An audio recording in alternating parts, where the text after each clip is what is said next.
하나님의 말씀은 누가복음 24장 1절부터 12절 말씀까지입니다.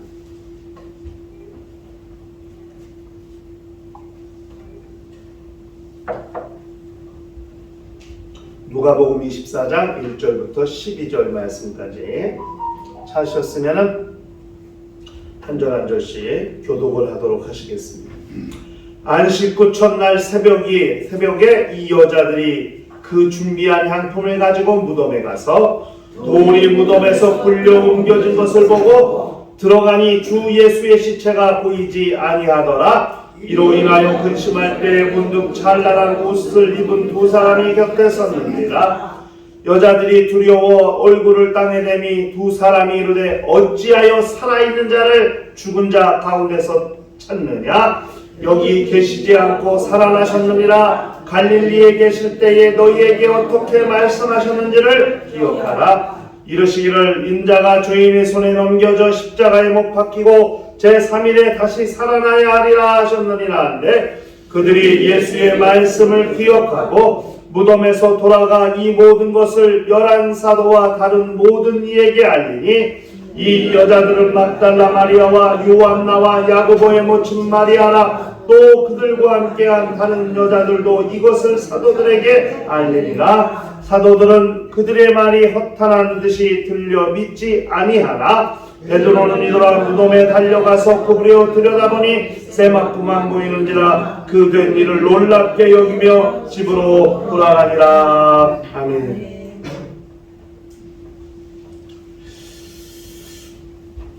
누가복음을 시작한 지도 벌써 꽤 됐는데 이제 마지막 장을 왔네요. 153번째 시간입니다. 우리 신앙생활을 한마디로 말하라면 예수의 부활을 기억하며 사는 삶을 말하는 것입니다. 왜 예수의 부활을 기억하고 사는 것이 중요하냐?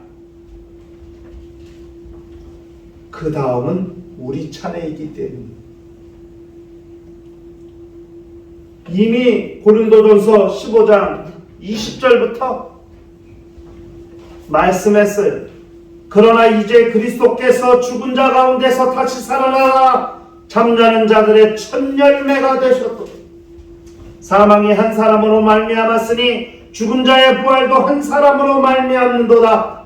아담 안에서 모든 사람이 죽은 것 같이 그리스도 안에서 모든 사람이 삶을 얻으리라. 그러나 각각 자기 차례대로 되리니 먼저는 첫 열매인 그리스도요 다음에는 그가 강림하실 때 그리스도에게 속한 자요 그 후에는 마지막이니 그가 모든 통치와 모든 권세와 능력을 멸하시고 나라를 아버지 하나님께 바칠 때라. 이렇게 말씀했습니다. 각각 차례대로 부활할 텐데 먼저 철매인 열매인 그리스도께서 부활하고 그 다음은 그리스도께서 강림하실 때에 그리스도에게 속한 자가 부활하게 될 것이라고 성경은 말씀했어요. 그리고 그 다음 마지막이니 이렇게 말씀했습니다. 이미 예수는 부활하셨어요. 2000년이 지났어요. 이제 누구 차례일까? 부활이 바로 그리스도에게 속한 우리 차례라는 사실을 알아야 되는 거죠. 우리 차례가 다가오고 있기 때문에 예수께서 부활하셨다는 사실을 그걸 기억하고 사는 게 매우 중요한 겁니다. 2000년이 지나서 이제는 예수의 부활이 저 옛날 호랑이 담배 피던 시절 그 옛날 이야기로만 설화와 같이 전에 내려오는 전래동화처럼 그렇게 여길 것이 아니라 이따가도 우리가 살펴보겠습니다마는 주님이 죽은 자 가운데서 살아나신 이거는 과거가 아니거든요. 지금도 현재 신학적으로 예수의 부활을 사실이라고 말하지 않아요. 사실이라고, 현실이라고 말해요. 현실. 이게 달라요. 사실이라는 건 뭐냐면 과학적으로 증명이 돼야 사실이에요. 팩트 영어로. 근데 과학적으로 증명이 되지 아니하면 이게 맞긴 맞는데 사실이라고 말할 수가 없어요. 그러니까 예수의 부활이 왜 사실이 아니냐면, 아니 예수의 부활을 증거하는 증거들이 얼마나 많아요.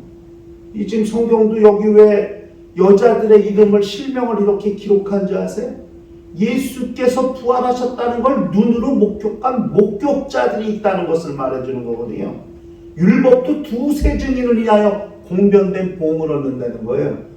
살인을, 사형을 집행하려면 증인을 2명, 3명을 세워야 살인이 집행이 되고 그게 공적인, 합법적인 법 집행이 될 수 있어요. 율법에도 그렇게 말했거든요. 근데 여기 지금 몇 명이에요? 예수 부활을 목격한 여자들만. 확실한 사실이라고 말할 수 있잖아요. 그런데 시체를 훔쳐갔다는 둥, 예수가 지금 우리 눈에 안 나타나니까. 그래서 예수 부활을 사실이라고 말하지 않고 현실이라고 해요. 그 예수의 부활이 우리에게 현재, 우리에게 현실이 될 수 있는 것은 계속 하나님의 말씀을 우리 안에서 되새김질하시고 깨닫게 하시는 성령이 역사하시기 때문에 예수의 부활은 우리에겐 지금 우리에게 닥쳐오는, 우리에게 접근해오는 현실이고, 그 현실을 맞이한 자들은 지금 당장이라도 주님이 오라 하시면 언제든지 미련 두지 아니하고 이 땅을 떠나 주님께서 계신 곳으로 갈 수 있는 만반의 준비를 하고 있다는 것, 이것이 이 말세를 사는 우리 신앙인들의 신앙이거든. 부활신앙. 예수의 부활을 기억하고 산다. 왜? 그 다음이 우리 차례이기 때문입니다. 예수께서 부활하시기 전에는 이 땅에 부활이라는 것이 없었어요. 신유로서의 부활은 있었어요. 죽은 자가 다시 살아나는 신유. 나사로가 죽은 지 나흘 만에 살았고, 나인성 과부의 아들이 죽은 지 3일 만에 살았고, 회당장에 누구요? 야이로의 딸이 죽은 지 12시간 만에 살았고, 이렇게 죽었다가 산 신유로서, 이적으로서 죽었다가 다시 산 이야기는 있습니다만, 그러나 그들이 죽었다가 다시 살았다고 영원히 산 것은 아니거든요. 늙어서 다 죽었지.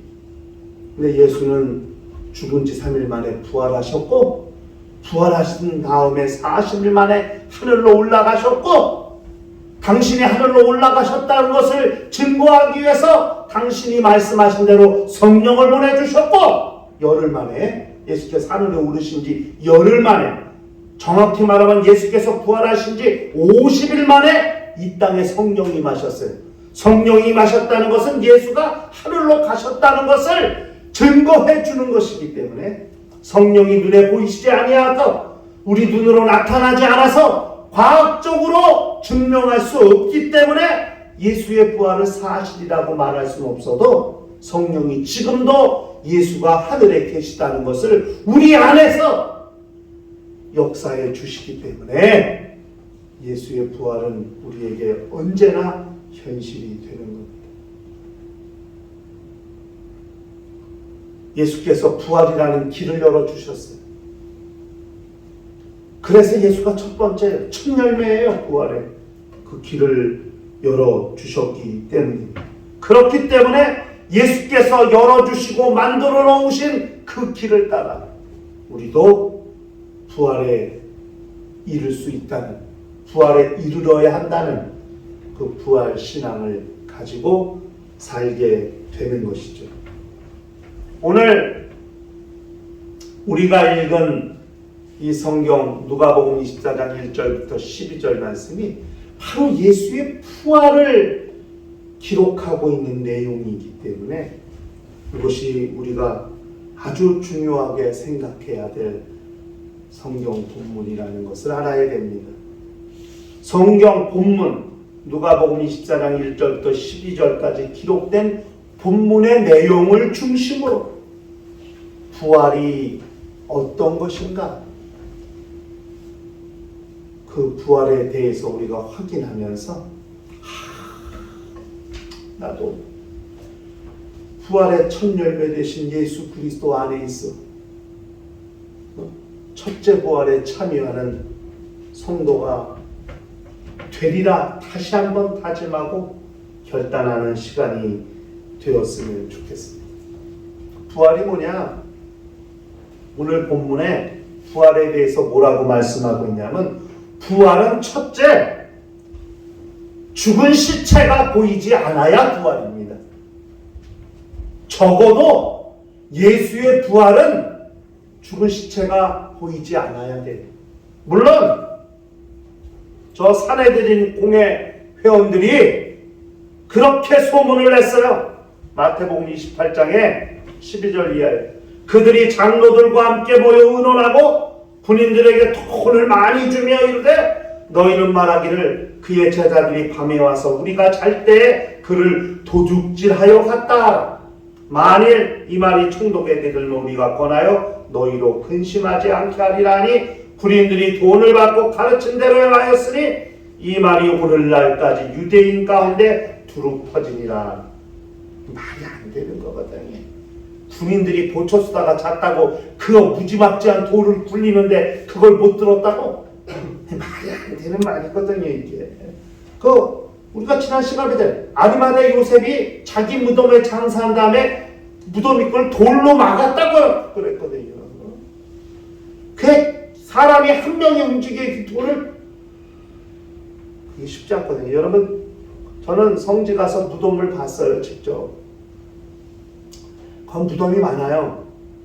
감람산, 예수께서 부활하신 감람산에서 예루살렘을 보면 그 밑에가 다 무덤이에요. 진짜 예수는 안 믿으면서 부활은 믿나 봐. 그 사람들은 다 무덤을 열어놨어. 그냥 굴이야. 땅을 판 굴 안에 그냥 이 평평한 데 시체를 두루마리를 감싸고 그냥 뉘어놓는 거예요. 그게 산소예요. 그게 묘지예요. 그게. 근데 그런 묘지가 그냥 저게 다 뭐냐고 그랬더니 저게 다 묘지래. 깜짝 놀랐어요. 부활한다고 하는 신앙을 갖고 있어요. 바리새인들도 부활 신앙을 갖고 있잖아요. 사두개인들은 부활 신앙을 갖고 있지 않지만, 근데 그 무덤 입구를 돌로 막으려면 무슨 이런 짱돌, 무슨 이런 돌덩이로 막는 게 아니에요. 큰 바위로 굴려서 막는 거예요. 그 거기를 지켰다고요. 그 무덤을 여자들이 왔는데 그 여자들이 그걸 굴릴 수가 있겠어요? 제자들이 와서 훔쳐갔다고요. 그걸 그렇게 시끌벅적한데 군인들이 그걸 모를 리가 없는 거거든요. 시체가 보이지 않는 거예요. 그게 부활이에요. 시체가 없어져야 부활한 거예요.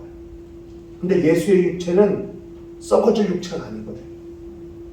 예수는 죽은 몸, 그 몸이 부활하신 거예요. 죽은 몸이 부활한 거예요. 그래서 초기 기독교에는 다 무덤을 썼어요. 그래서 기독교가 산소가 많아. 우리 집 앞에도 저 인천 내리감리교회에서 공동묘지를 운영했어요. 죽은 자들을. 왜? 기독교 신앙이 뭐냐면 몸이 부활한다고 생각해서 화장을 안 했어. 옛날에 다 묻는 거예요. 땅에 묻든지 굴에 장사든지. 왜? 부활해야 되니까. 몸을 불에 태우면 어떻게 부활해? 몸이 없어졌는데 부활할 수 없죠. 기독교가 부활신앙을 갖고 있었기 때문에 다 매장을 했거든요. 이 부활신앙을 갖고 있는 사람들의 특징이었어요. 그런데 예수의 부활과 성도의 부활의 차이가 뭐냐? 예수 부활은 무덤에 장사된 그 몸이 부활하시는 것이지만은 우리 신앙인들의 부활은 죽은 몸이 부활하는 게 아니고 영이 부활하는 거예요. 영이. 영이 몸이 되어 부활하는 거예요. 이게 달라요. 그 요즘은 기독교 거의 화장하죠. 요즘은 장례가 90% 이상이 다 화장이에요. 불에 태우는 거예요. 몸. 왜? 이 몸이 부활하는 게 아니고 영이 부활하는 거예요. 그래서 영이 육체를 떠나 낙원에 가 있다가 그 다음에 그 낙원에서 그 영이 몸이 되어 공중에서 주님을 만나 공중에서 혼인잔치를 하다가 혼인잔치 끝나면 이 땅 지상으로 재림하는 거거든요. 몸이 부활하는 게 아니고 영이 부활해요, 성도들은. 그러나 예수는 죽은 몸이 부활하시는 거예요. 왜? 예수의 몸은 말씀이 육신이 되신 몸이기 때문에 사람의 몸과 달라요. 사람의 몸은 흙이 되어 흙으로 사람을 지으시고 흙이 몸이 된 몸이라 죽으면 다 흙으로 돌아가지만 예수의 몸은 흙으로 돌아가지 않아요. 말씀이 육신이 되신 몸이에요. 그 몸 그대로 하늘에 오르시는 거거든요. 시체가 없어져. 그게 부활이에요. 적어도 예수의 부활에서는 시체가 그대로 있으면 안 돼.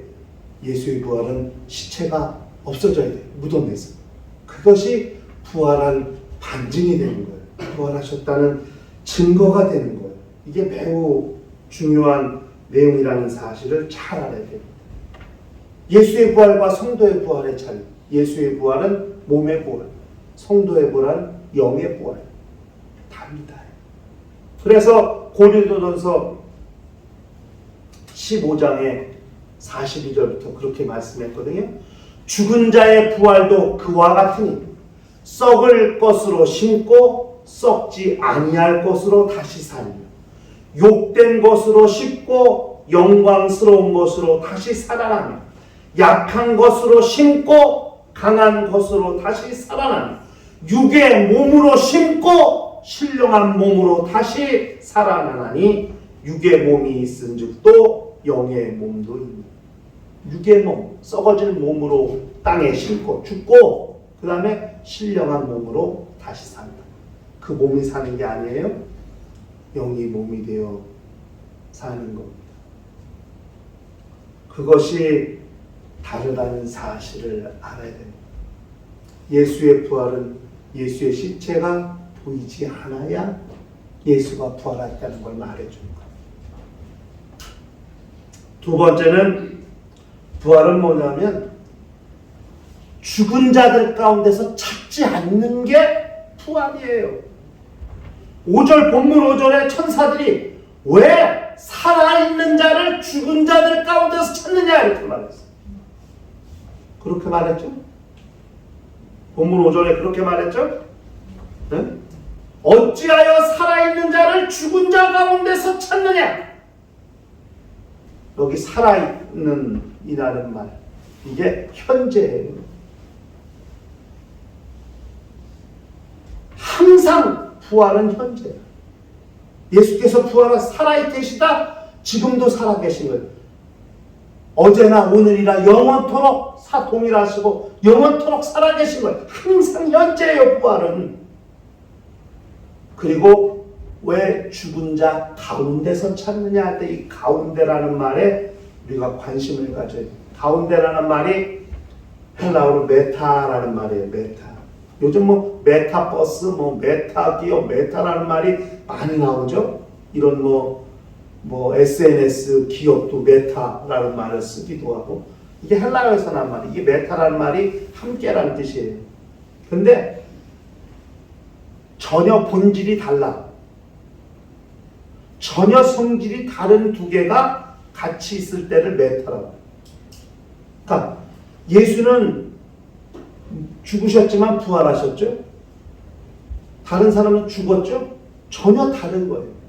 예수는 말씀이 육신이 되신 몸이죠? 흙이 몸이 된 몸이죠? 전혀 다른 거잖아요.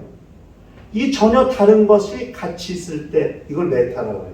그런데 성경 왜 살아있는 자를 죽은 자 가운데서 찾는, 왜 살아있는 것과 죽은 건 전혀 다른 것인데 이걸 같이 있다고 생각하냐 이거예요.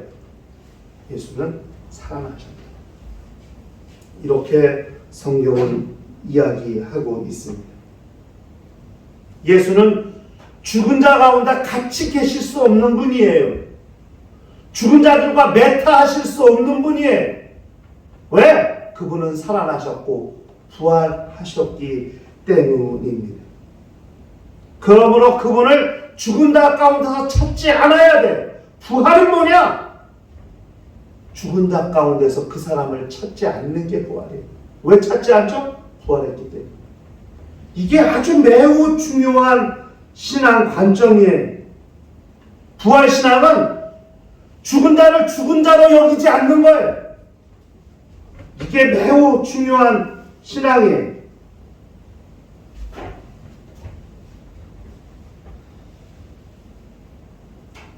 우리 신앙인들이 이 세상에 살 때는 영이 죽은 자들, 비신앙인들과 같이 살지만 부활 때는 미련 없이 그들과 매타하지 않고 헤어져야 그게 부활이에요.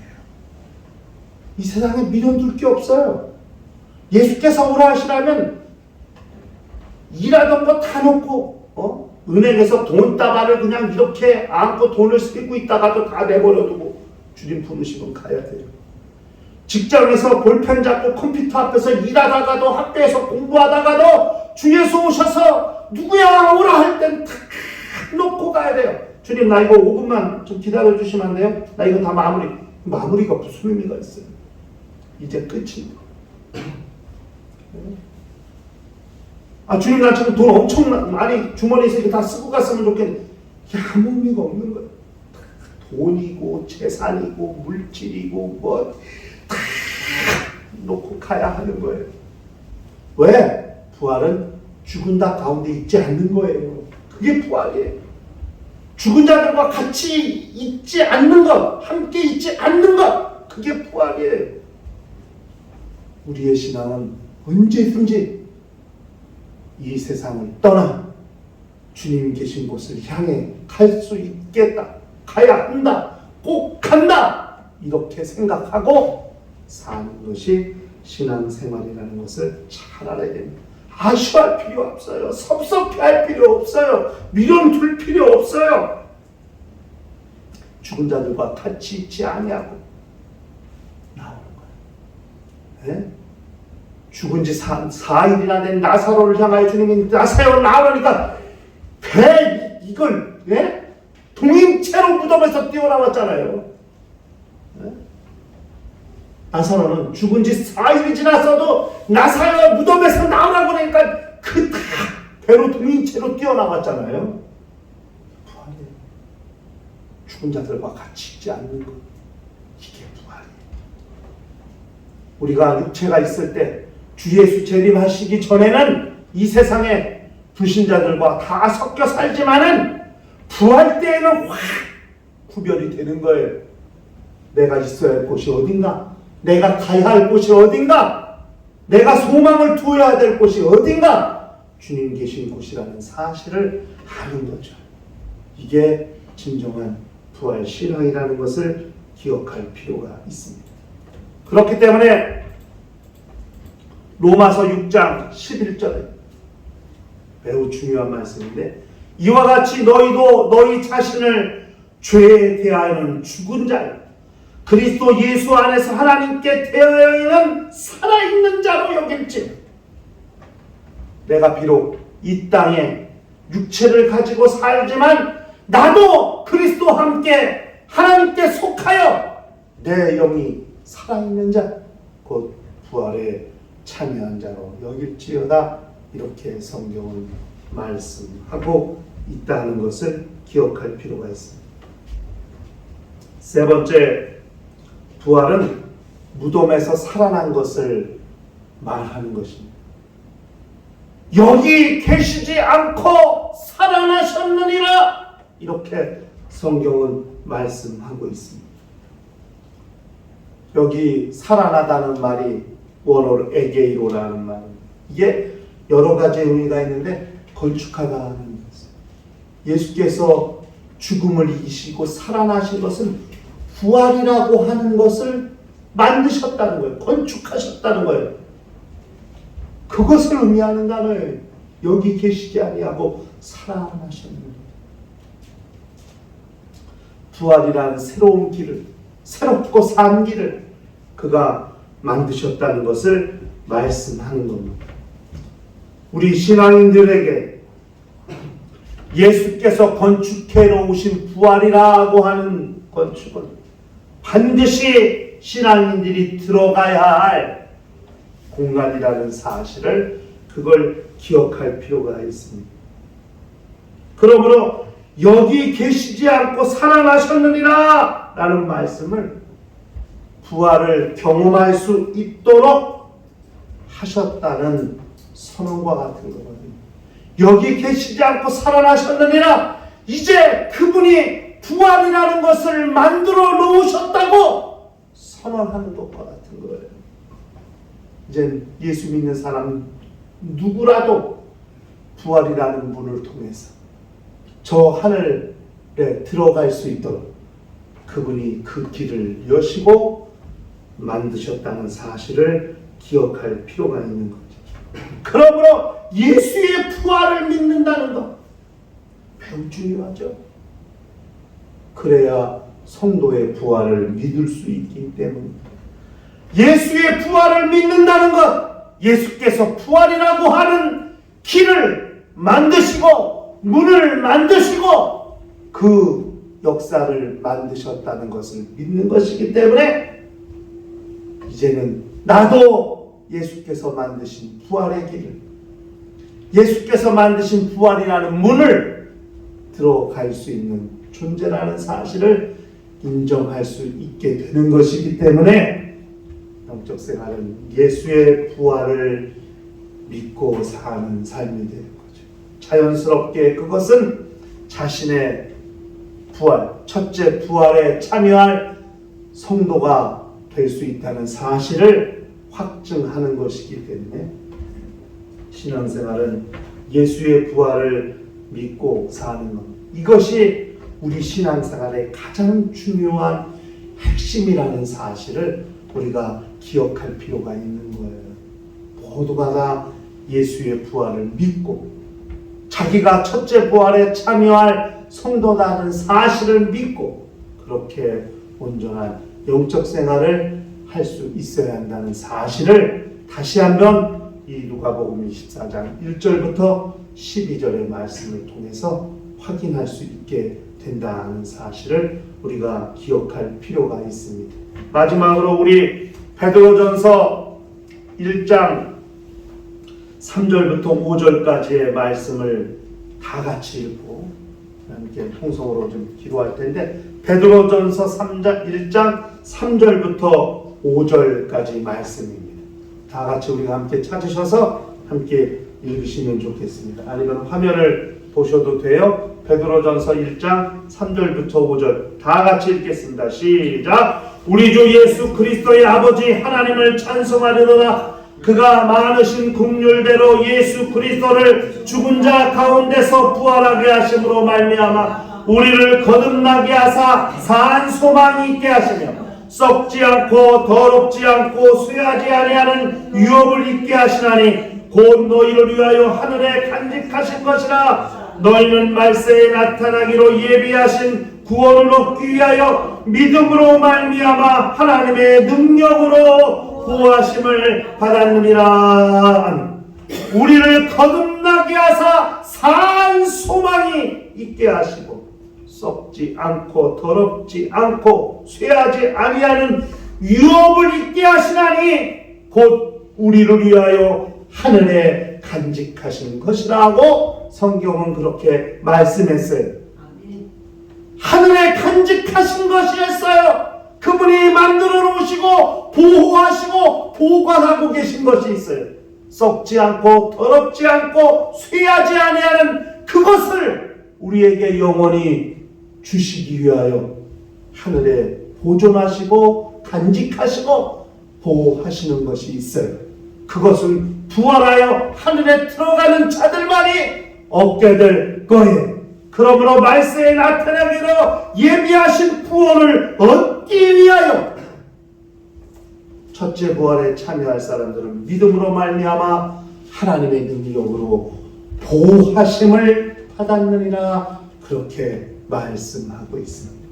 예수의 부활을 기억하고 사는 사람, 첫째 부활의 소망이 있는 사람, 이 마지막 때 하나님의 능력으로 보호하심을 받는다고 성경은 말씀했으니 일평생 부활의 산 소망을 가지고 첫째 부활에 참여할 거룩한 성도의 믿음을 가지고 이 힘들고 어려운 세상이지만은 넉넉히 감당해 나가는 심령과 가정과 교회가 되시기를 주의 이름으로 축원합니다.